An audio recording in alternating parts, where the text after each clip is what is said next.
Hello friends, welcome back to another video. इस video में हम देखने वाले हैं कि बैंक निफ्टी के जो 500 या 1000 के जो लेवल्स होते हैं वो हम किस तरीके से ट्रेड कर सकते हैं, क्यों वो लेवल्स इतने सिग्निफिकेंट होते हैं और हमें किस तरीके से उन लेवल्स के ऊपर ट्रेड करना चाहिए, क्या करना चाहिए और क्या नहीं करना चाहिए, वो हम सब इस वीडियो में देखेंगे। तो सबसे पहले हम ये देखेंगे कि बैंक निफ्टी के जो 500 ये हो गए या 1000 के लेवल्स हो गए, मतलब 39,500, 39,000, 40,000, ये लेवल्स इतने सिग्निफिकेंट क्यों होते हैं? तो इसका आंसर है कि बहुत सारे जो सेलर्स होते हैं वो अपने पोजीशंस को इन लेवल्स के ऊपर बना के रखते हैं। मतलब 39,500 का कॉल शॉर्ट कर दिया, 39,400, 39,000 का पुट शॉर्ट कर दिया।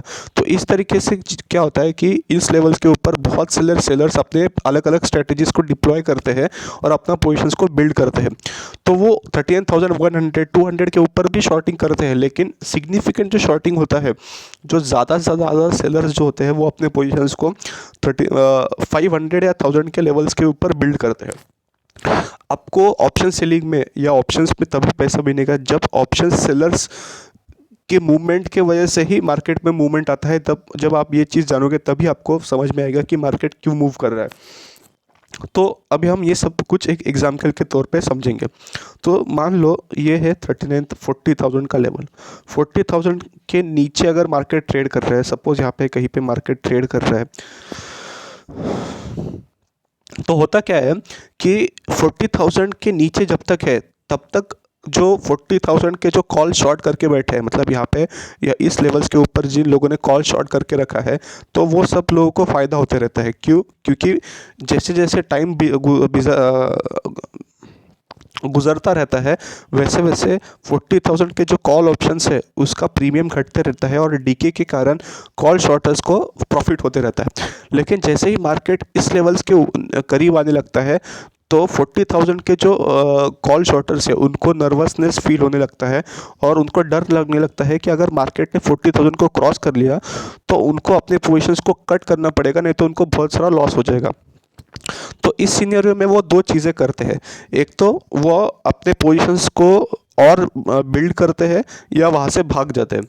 तो और बिल्ड करते हैं का मतलब क्या है? फॉर एग्जांपल मार्केट अगर 40,000 के करीब आ गया तो वो अपने पोजीशंस को, अगर उन्होंने सपोज 10,000 कॉल शॉर्ट किए हैं तो वो 40,000 कॉल को शॉर्ट कर देते हैं और मार्केट को यहाँ से बहुत ही तेज़ी से नीचे गिरा देते हैं।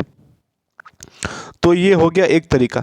नहीं तो वो क्या करते हैं कि अगर उनको लगता है कि मार्केट किसी भी तरीके से अभी इस लेवल्स को क्रॉस करने वाला है तो वो अपने पोजीशंस को कवर कर लेते हैं। कवर कर लेते हैं मतलब क्या करते हैं? अभी अब तक उन्होंने यहाँ पे कॉल शॉर्ट करके रखे थे, उन कॉल को वो क्या करते हैं, उन कॉल्स को वो बाय कर लेते हैं। मतलब क्या करते हैं, अपने पोजीशंस को क्लोज कर देते हैं। जो उनके कॉल के शॉर्ट करके रखे हैं वो उन्हीं कॉल्स को वो बाय करके अपने पोजीशंस को क्लोज कर देते हैं। और उस वजह से होता क्या है कि जो यहाँ पे मार्केट यहाँ पे अभी ट्रेड कर रहा था वहाँ पे एक बहुत बड़ा एक बाइंग ऑर्डर आ जाता है। बाइंग ऑर्डर क्यों आता है? बाइंग ऑर्डर इसलिए इस वजह से आता है कि जिन लोगों ने अपने कॉल को शॉर्ट करके रखा है वो अपने कॉल्स को बाय करते हैं और एक बहुत बड़ा बाय ऑर्डर यहाँ पे लगने लगता है। और ये देखने के बाद जो बाहर बैठे हैं, जो इस ट्रेड में अभी नहीं घुसे हैं, वो लोगों को लगता है कि मार्केट ने इस लेवल्स को ब्रेक कर दिया है, तो वो भी अपने पोजिशंस को ऐड करने लगते हैं और एक बहुत बड़ा बाइंग ऑर्डर आपको यहाँ पे देखने को मिल जाता है। इसे कहते हैं शॉर्ट कवरिंग। मतलब क्या है, जो जिन लोगों ने शॉर्ट पोजीशन बना के रखा है उनको डर लगता है और वो अपने पोजीशंस को स्क्वेयर ऑफ करते हैं, मतलब बाइंग करते हैं और वहाँ पे शॉर्ट कवरिंग आपको देखने को मिल जाता है। तो इस तरीके से किसी भी लेवल्स के ऊपर जो होता है मूवमेंट अपने को देखने को मिल सकता है। ये हो गया अभी बैकग्राउंड। तो इस चीज़ को समझने के बाद अब हम ये देखेंगे कि किस तरीके से हमें जो राउंड फिगर होता है 39,000 हो गया, 39,500 का जो राउंड फिगर होता है उस लेवल्स को हमको किस तरीके से ट्रेड करना है वो हम यहाँ पे देखने वाले हैं। और ये चीज़ बहुत बार हिस्टोरिकली हमने अगर देख के ये चीज़ हम यहाँ पे जान पाएंगे कि ये चीज़ वर्क करता है। तो अगर सपोज ये हो गया 39,000, अभी सबसे पहले इसमें जो एक प्री कंडीशन है वो ये है कि इस लेवल्स को मार्केट ने पिछले कुछ दिनों में टेस्ट नहीं करना चाहिए। मतलब इस लेवल्स के ऊपर मार्केट ने ट्रेड नहीं करना चाहिए। फॉर एग्जांपल ये 39,000 का अगर लेवल है तो मार्केट ने पिछले कुछ दिनों में 39,000 के नीचे, मतलब 38,000, 38,200 के यहाँ पे ट्रेड करना चाहिए। और इस लेवल्स के ऊपर वो फर्स्ट टाइम अगर वो जा रहा है तभी ये चीज़ आपको वैलिड, ये स्ट्रेटजी आपके लिए वैलिड रहेगी। तो ये थी पहली प्री कंडीशन। तो अभी हम देखेंगे किस तरीके से हम ट्रेड कर सकते हैं। तो ये हो गया 39,000 के लेवल। ओके, अब क्या होता है कि अगर मार्केट नीचे से ट्रेड कर रहा है और यहाँ पे आने के बाद में उसने वन वे में 39,000 को ब्रेक कर दिया, वन वे में अगर मार्केट ने ब्रेक कर दिया तो आपको इस लेवल्स के ऊपर इस यहाँ पे आपको ट्रेड में एंटर नहीं करना है। आपको हमेशा ये ध्यान में रखना है कि ऐसे सिनेरियो में आपको ट्रेड में एंटर नहीं करना है। जब भी अगर फॉर एग्जांपल 39,000 को या किसी भी राउंड फिगर को वन वे में अगर मार्केट ब्रेक करता है तो आपको ट्रेड में एंटर नहीं। तो आप पूछोगे कि यहाँ पे हमको एंटर क्यों नहीं करना है। तो इसका सिंपल रीज़न ये है कि बहुत बार ये देखा जाता है कि जब भी ऐसे मार्केट वन वे अगर ब्रेक करता है तो वो एक ट्रैप होता है, जिससे कि मार्केट में जो रिटेल ट्रेडर्स है उनको ट्रैप किया जाता है। तो हमेशा अगर वन वे में मार्केट ने किसी लेवल्स को ब्रेक कर दिया तो आपको यहाँ पे एंटर नहीं करना है। ये तो अभी क्लियर हो गया। तो हमें किस सिनेरियो में एंटर करना है, तो सबसे पहले क्या करना है, एक मार्केट ने अगर इस लेवल्स को टेस्ट किया, उसके बाद में आपको अगर एक पुल बैक दिखता है और उस पुल बैक के बाद में अगर मार्केट उस लेवल्स को ब्रेक करता है तो आपको इस लेवल्स के ऊपर एंटर करना है। यहाँ पे आप एंटर कर सकते हो, नहीं तो यहाँ पे अगर आपका कन्विक्शन ज़्यादा है और यहाँ पे आपको एक रिवर्सल का साइन दिख रहा है, एक बुलिश पिन बार दिख रहा है, एक बुलिश सिग्नल दिख रहा है, तो अब यहाँ पे एंटर कर सकते हो या यहाँ पे आप एंटर कर सकते हो। लेकिन बिगनर लेवल पे यही प्रेफरेबल होगा कि आप इस लेवल्स के ऊपर एंटर करें, ना कि इस लेवल्स के ऊपर। क्यों? क्योंकि ये रिवर्सल जज कर पाना बहुत बारी थोड़ा डिफ़िकल्ट होता है। आपको वो एक्सपीरियंस के साथ में ही आपको वो समझेगा कि कहाँ पे आपको रिवर्सल है, रिवर्सल नहीं है, ये समझ पाना एक्सपीरियंस के साथ में ही पॉसिबल होता है। तो इस वजह से आप यहाँ पे एंटर करोगे तो आपको यहाँ पे ज़्यादा सेफ वहाँ पे रहेगा। ज़्यादा आपको कंफर्म होने के बाद में आप एंटर करोगे तो इनिशियल लेवल्स के ऊपर आपको वो ज़्यादा फ़ायदे का रहेगा। एक्सपीरियंस के साथ में आप आपका जो एंट्री है वो खुद ही डिसाइड कर पाओगे। तो इनिशियल्स पे लेवल के ऊपर जो स्टैंडर्ड प्रैक्टिसेस होता है उसको फॉलो करना ज़्यादा बेनिफिशियल होता है। तो हमेशा आपको ये ध्यान में रखना है कि जैसे जैसे आपका एक्सपीरियंस बढ़ेगा वैसे वैसे आप अलग टाइप के एक्सपेरिमेंट्स भी कर सकते हो। और उसमें कोई दिक्कत की चीज़ नहीं है। आपको आपका खुद का ट्रेडिंग स्टाइल किस तरीके से है वो आपको खुद को जज करना है। उसके लिए आप अलग अलग टाइप के एक्सपेरिमेंट्स खुद कर सकते हो। लेकिन सबसे इम्पोर्टेंट चीज़ जो होती है कि जब आप एक्सपेरिमेंट कर रहे होते हैं तो आपका जो रिस्क मैनेजमेंट है वो बहुत अच्छा होना चाहिए। तो वो चीज़ आपको थोड़ा एक्सपीरियंस के बाद में ही समझ में आती है।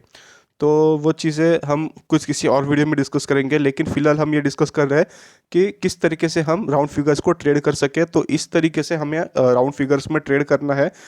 हमने ये भी देखा कि डायरेक्ट अगर ब्रेकआउट होता है तो हमको उस टाइम में एंटर नहीं करना है। ये सबसे इम्पोर्टेंट चीज़ है, क्योंकि बहुत ज़्यादा टेम्पटिंग लगता है कि हम एंटर कर लें। जो सिग्निफिकेंट लेवल है वो ब्रेक हो गई है, ब्रेकआउट आ गया है, तो हम तुरंत उसमें एंटर कर जाते हैं। लेकिन बहुत बार होता है कि वो थोड़ा ऊपर जाता है उसके बाद भी नीचे चला जाता है, तो उस वजह से हम ट्रैप हो जाते हैं। तो बिल्कुल भी आपने डिसिप्लिन को ब्रेक नहीं करना है, डिसिप्लिन को कम्प्लीटली फॉलो करना है। मार्केट ने कम से कम एक पुल बैक देना है और उसके बाद में ही ब्रेकआउट देना है, उसी सीनेरियो में आपको एंटर करना है। तो ये चीज़ था लॉन्ग पोजीशन के लिए। सिमिलर वे में आप शॉर्ट पोजीशंस में भी आप देख सकते हो कि अगर एक्सक्यूज़ मी, अगर मार्केट ने वन वे में अगर ब्रेक कर दिया तो आपको एंटर नहीं करना है। वही अगर मार्केट एक पुल बैक लेता है, मतलब एक अपसाइड में आपको एक मूवमेंट देखने को मिलता है और उसके बाद में अगर मार्केट ब्रेक करता है तो इस सिनेरियो में आपको एंटर करना है। तो सिंपल सी चीज़ है, आपको हमेशा एक पुल बैक के लिए वेट करना है। आपको लगेगा कि ये बहुत ही ज़्यादा सिंपल है, लेकिन ये बहुत ज़्यादा इफेक्टिव है। इससे बहुत ज़्यादा प्रॉफिट होता है, बहुत ज़्यादा फ़ायदा होता है। इससे सबसे बड़ा फ़ायदा ये होता है कि आप ट्रैप नहीं होते, ट्रैप होने से बच जाते हो। बहुत बारी मार्केट अगर डायरेक्ट ब्रेकआउट दे दे और उसके बाद में नीचे चला जाए, उसके बाद में अगर वो रिवर्स कर जाए तो बहुत बड़ा हम परेशान हो जाते हैं, हम ट्रैप हो जाते हैं। तो अगर आपको ट्रैप होने से बचना है तो आपको डिसिप्लिन फॉलो करना पड़ेगा। डिसिप्लिन ये है कि एक पुल बैक के लिए वेट कीजिए। पुल बैक के बाद में जब मार्केट फिर से रिवर्स होता है तो उस सिनेरियो में आपने अगर ट्रेड में एंटर कर लिया तो आपको बहुत अच्छा एक ट्रेड वहाँ पे मिल सकता है। और एक इम्पॉर्टेंट चीज़ जो मैं आपको बताना चाहता हूँ वो ये है कि ये जो स्ट्रेटजी है वो आपको जनरली 9 9:15 को जब मार्केट ओपन होता है उसके बाद में एक आधा से 1 घंटा जो होता है, मतलब 9:15 से लेके 9:45 या 10 बजे तक जो मार्केट जो होता है वो एक्चुअली वो स्टेबलाइज होने होता है। मतलब जो प्रीवियस डे में अगर जब मार्केट क्लोज था तब कोई इंटरनेशनल मार्केट्स में या ऑयल मार्केट्स में कहीं पे कुछ हो गया है या किसी न्यूज़ के वजह से मार्केट में जब मार्केट ओपन होता है, मतलब गैप अप होता है, गैप डाउन होता है, तो ये जब होने के बाद में जो मार्केट स्टेबलाइज होता है उसके लिए कम से कम आधा घंटा लगता है। मतलब 9:15 को मार्केट ओपन होता है, उसके बाद में आधा घंटा मिनिमम मार्केट को लगता है स्टेबलाइज होने के लिए। तो जब तक मार्केट स्टेबलाइज नहीं होता है तब तक बहुत सारा आपका अब्रप्ट मूवमेंट्स भी देखने को मिल जाता है प्रीवियस डे के जो मैंने अभी फैक्टर्स गिना है उनके वजह से।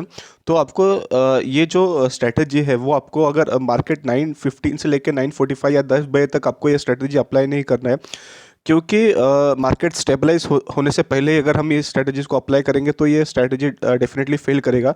क्योंकि ये जो स्ट्रेटजी है वो बेसिकली सेलर्स के बिहेवियर के ऊपर डिपेंड होता है, और सेलर्स जो होते हैं वो भी मार्केट को स्टेबलाइज होने के लिए वेट करते हैं, उसके बाद में अपने पोजीशंस को वो बिल्ड करते हैं। तो हमेशा आपको ये ध्यान में रखना है कि 9:45 या 10 बजे के बाद में आपको ये स्ट्रेटजी में डेफिनेटली ज़्यादा बेनिफिशियल आपको इफ़ेक्ट्स देखने को मिलेंगे। तो ये चीज़ आपको हमेशा ध्यान में रखना है। और जो पहले मैंने एक कंडीशन बताई थी वही कंडीशन मैं आपको दोबारा से बता रहा हूँ कि जो लेवल के ऊपर आप ये स्ट्रेटजी अप्लाई कर रहे हो तो उस लेवल को मार्केट ने पहले टेस्ट नहीं करना चाहिए। मतलब पहले कुछ ट्रेडिंग सेशंस में उस लेवल के ऊपर मार्केट ने ट्रेड नहीं करना चाहिए, तभी जाके मार्केट में ये जो हम स्ट्रेटजी हम देख रहे हैं वो सक्सेसफुल होगी। क्योंकि अगर मार्केट में ऑलरेडी उस लेवल्स के ऊपर टेस्ट कर लिया है, मार्केट उस लेवल्स के ऊपर क्रॉस कर चुका है पहले ही पिछले 1-2 दिन में, तो क्या होता है कि वहाँ पे सेलर्स अपने पोजीशंस को इतने कन्विंसिंगली बिल्ड नहीं कर पाते। सेलर अपने पोजीशंस को थोड़ा जो बैंक निफ्टी का अभी जो ट्रेडिंग प्राइस होता है उसके थोड़ा सा दूर जाके अपने पोजीशंस को बिल्ड करते हैं, जिससे कि उनको डीके अच्छा मिल सके। तो जितना ज़्यादा स्ट्राइक प्राइस दूर का होता है उतना ज़्यादा उनको डीके टाइम डीके जो होता है प्रीमियम का वो ज़्यादा उनको देखने को मिलता है। मतलब अगर 40,000 के ऊपर मार्केट ट्रेड कर रहा है तो 41,000 का जो ऑप्शन प्रीमियम होता है वो जो वो ज़्यादा डीके करता है। तो इस वजह से सेलर्स अपने पोजीशंस को जो दूर के जो प्रीमियम है स्ट्राइक प्राइजेस के उसके ऊपर ज़्यादा कन्विंसिंगली बिल्ड करते हैं। तो इस वजह से जिस लेवल के ऊपर हम ये स्ट्रेटजी अप्लाई कर रहे हैं उस लेवल को मार्केट ने पिछले कुछ ट्रेडिंग सेशंस में टेस्ट नहीं करना चाहिए। मार्केट उसके ऊपर या नीचे ट्रेड करना चाहिए। तो ये दो चीज़ें आपको ध्यान में रखना है। तो डेफिनेटली आपको इस स्ट्रेटजी में बहुत ज़्यादा आपको ये बेनिफिशियल साबित होगा। इससे आपको अच्छा एक ट्रेड भी मिलेगा, और बहुत बार आप खुद देखोगे कि आप बहुत बार ट्रैप होने से बच गए। जो फेकआउट्स होते हैं, जो रिटेल ट्रेडर्स को ट्रैप करने के लिए जो फेक ब्रेकआउट्स का जो प्लान होता है, तो उससे अगर बचना है तो आपको ये स्ट्रेटजी बहुत ज़्यादा बेनिफिशियल होगी।